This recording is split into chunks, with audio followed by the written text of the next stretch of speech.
Ils sont plus d'une centaine de juristes de banque, ressortissants de 14 pays au total, venus de la Mauritanie, Burundi et de 12 pays de l'OHADA, à se retrouver dans la capitale togolaise dans le cadre des 17e journées annuelles de l'Association africaine des juristes de banque et des établissements financiers AJBF.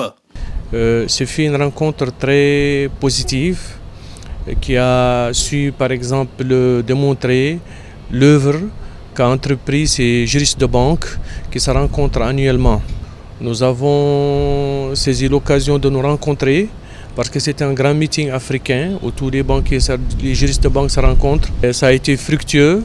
Nous avons débattu des thèmes aussi importants qui relèvent de la réglementation à l'OHADA face à la réglementation du droit commun. Cette communication présentée par des consultants en banque et finance et des professeurs d'université en droit ont enrichi les 3 jours des échanges de ces experts en droit bancaire sur le thème réglementation bancaire et réglementation de droit commun. L'objectif poursuivi, c'est d'avoir des moyens, dans le cadre des échanges d'expériences, de voir dans quelle mesure nous pouvons améliorer nos prestations au niveau des banques. Vous savez, aujourd'hui, toutes les banques font face à l'évolution de la réglementation. Et en face de cette réglementation, nous avons aussi les tests OHADA. Et l'application des tests OHADA par rapport à l'activité bancaire, qui est une activité spécifique, pose problème. Maintenant, c'est de voir dans quelle mesure nous pouvons concilier les deux. Des recommandations formulées en fin des travaux seront déposées aux dirigeants des institutions bancaires, des établissements financiers et au ministre de la Justice du Togo. Les 18e journées annuelles de cette association des juristes se tiendront en avril 2020 à Nouakchott, en Mauritanie.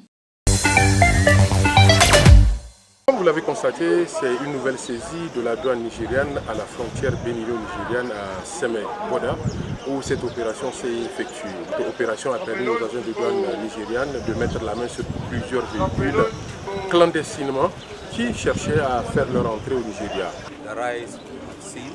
Nous avons réussi à mettre la main sur une contrebande de produits prohibés en provenance d'un pays voisin. La loi nigériane est très stricte. Face à la contrebande, nous n'allons pas fermer les yeux et nous ne tolérerons aucune faille ou complicité de nos agents à divers niveaux. Ces véhicules, les denrées alimentaires, le riz, les pâtes alimentaires également ont été saisis.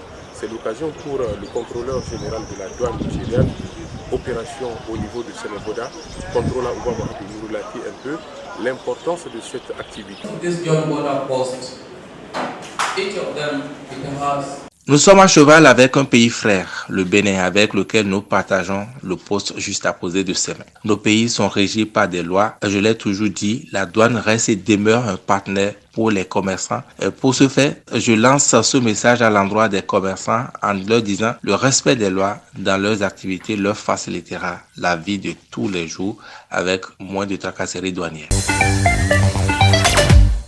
Après le grand succès de la première édition du marathon Eiffage de l'autoroute de Dakar ayant rassemblé plus de 20 000 coureurs venus du monde entier, l'événement international inédit à la fois culturel, social et sportif revient pour une deuxième édition pleine de nouveautés. À travers ces 3 courses, marathon, semi-marathon et 10 km, la deuxième édition du marathon Eiffage de Dakar s'impose auprès du grand public comme une magnifique occasion d'allier le sport, la découverte et le plaisir. Ce marathon se tient en amont des Jeux Olympiques de la jeunesse qui auront lieu à Dakar en 2022, une première en Afrique et dans l'histoire de l'olympisme. L'invité d'honneur de cette deuxième édition était Marie-Josée Talou, athlète ivoirienne spécialiste des épreuves de sprint, vice-championne du monde sur 100 mètres et 200 mètres à Londres en 2017. Pour elle, c'est un symbole car c'est au Sénégal, au Centre international d'athlétisme de Dakar, qu'elle s'est entraînée avant de remporter toutes ses médailles et que le Sénégal est à sa place pour accueillir ces genres de courses. Le Sénégal a toujours eu de grands athlètes. Il y a eu Ami Bakecham qui a été championne du monde. Il y a eu pas mal d'athlètes. Il y a eu Kassé Anne qui a été quand même pas mal aussi. Il y a quand même de grands athlètes sénégalais. Et donc Dakar le Sénégal a toujours été un bon pays au niveau du sport, au niveau de l'athlétisme surtout. Le marathon a été remporté côté homme par l'Éthiopien Iribo Chano Charé en 2 heures 14 minutes 14 secondes.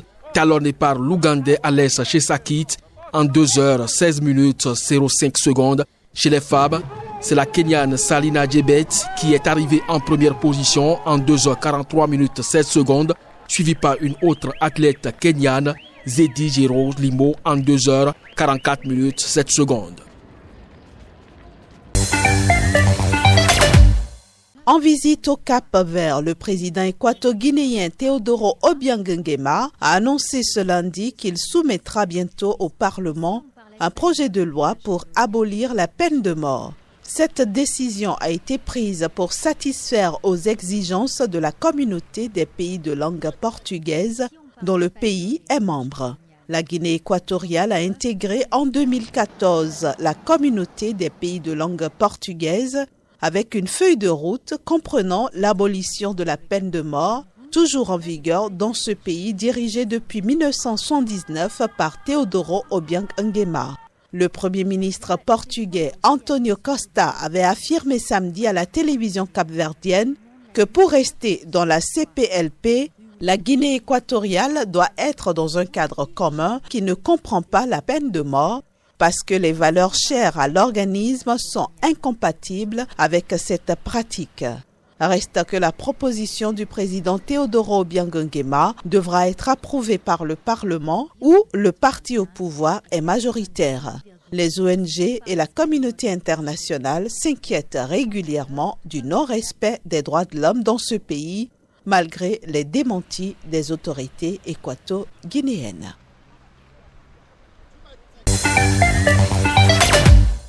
L'ambassade des États-Unis au Bénin et le gouvernement béninois ont procédé lundi au lancement de la phase pilote du projet She's Great.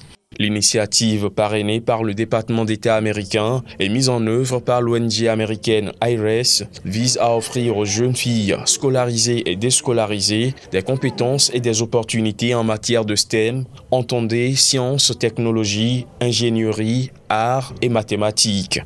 L'ambassade des États-Unis au Bénin et en fait le gouvernement américain dans son ensemble s'est engagé à promouvoir la participation des femmes et des filles dans les domaines essentiels au développement durable, tels que la science, la technologie, l'ingénierie et les mathématiques.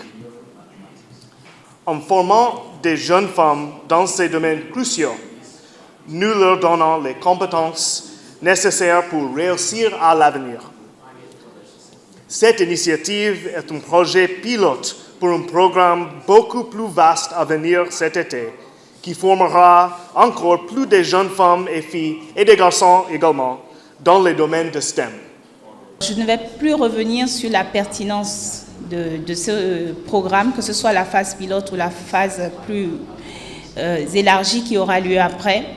Mais je voudrais m'adresser à vous, les bénéficiaires. Vous êtes des leaders, des pionniers justement qui vont aider à inspirer d'autres femmes plus tard. Donc c'est à cela que je vous exhorte.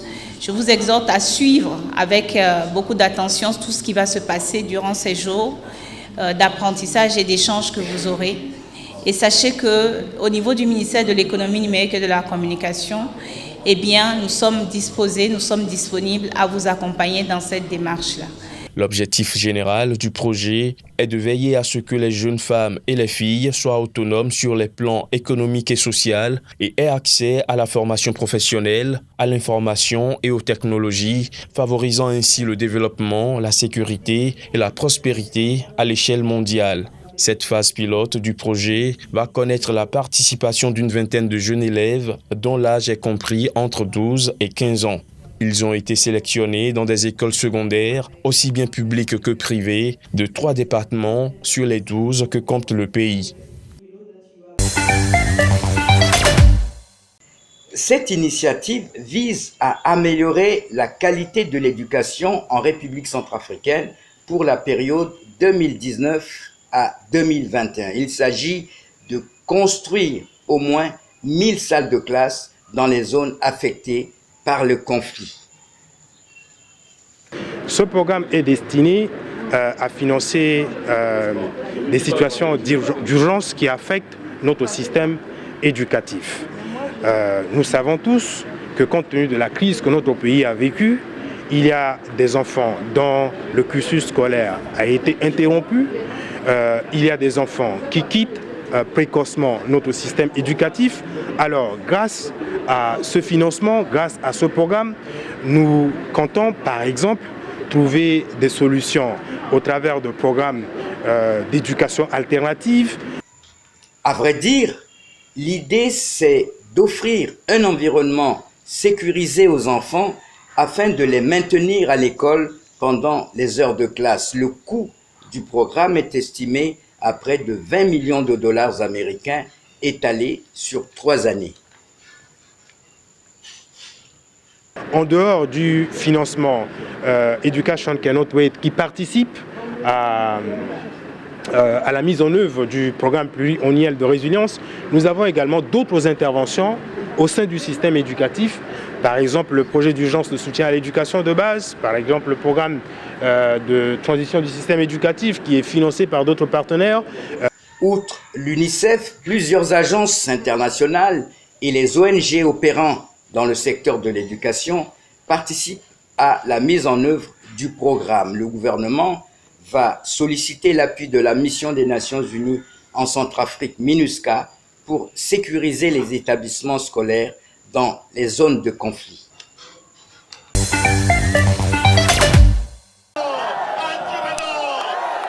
Les Patriotes démocrates pour le développement du Cameroun, un parti de la majorité présidentielle, a organisé un meeting à l'esplanade du parcours Vita à Douala pour dire merci au chef de l'État Paul Biya à la suite de la nomination de son président national, Jean de Dieu Momo, au poste de ministre délégué auprès du ministre de la Justice. Aux côtés des autorités administratives, traditionnelles, municipales, politiques et des membres du gouvernement, il y avait une foule hétéroclite, avec en bonne place les militants du PADEC et du Rassemblement démocratique du peuple camerounais, le parti au pouvoir.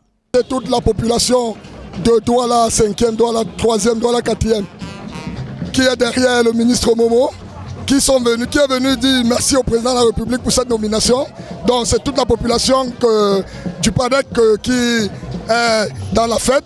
Les militants des deux partis politiques ont presté, en entraînant dans la danse Jean de Dieu Momo, Denis Fampou, maire de la commune de Douala 2e et bien d'autres personnalités. 6 discours ont été servis avec pour dénominateur commun un appel de soutien total à Paul Biya.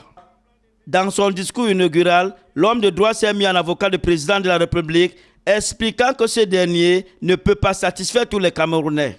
Le président du parti Patriote démocrate pour le développement du Cameroun, tout en dénonçant les dictateurs du chef de l'État, a convié les jeunes à se tourner vers le secteur privé. Le chef de file du PADEC n'a pas laissé passer l'occasion de surfer à son tour sur le vivre ensemble, la regaine imposée par le contexte sociopolitique au Cameroun.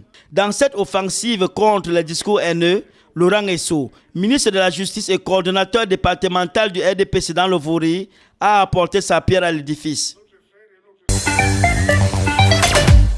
J'étais surpris quand je me rendais à la brigade. J'ai pensé que les faits pour lesquels il avait été interpellé, sinon il a été interpellé, n'étaient pas en rapport avec l'exercice de sa profession de journaliste.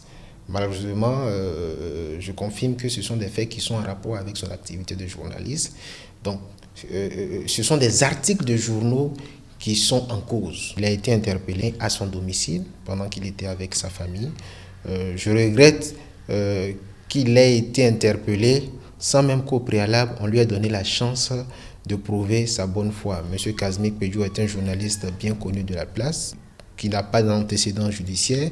Il aurait fallu, pour le respect des droits de la défense, et en raison de ce que toute personne est présumée innocente jusqu'à ce qu'une condamnation puisse établir sa culpabilité, il aurait été plus simple de lui adresser au moins une toute petite convocation à une date à laquelle il aurait pu se présenter. C'est dommage, mais le mal est déjà fait. L'enquête se poursuit. Il a été auditionné, sa garde à vue lui a été notifiée. Sauf s'il y a de nouveaux éléments qui nécessitent la prolongation de la garde à vue. En principe, quand l'enquête est terminée, on doit le présenter automatiquement au procureur de la République. Donc, a priori, demain, il devait être présenté au procureur de la République qui va décider soit d'un classement sans suite, d'une poursuite avec convocation, ou d'une poursuite avec un mandat de dépôt.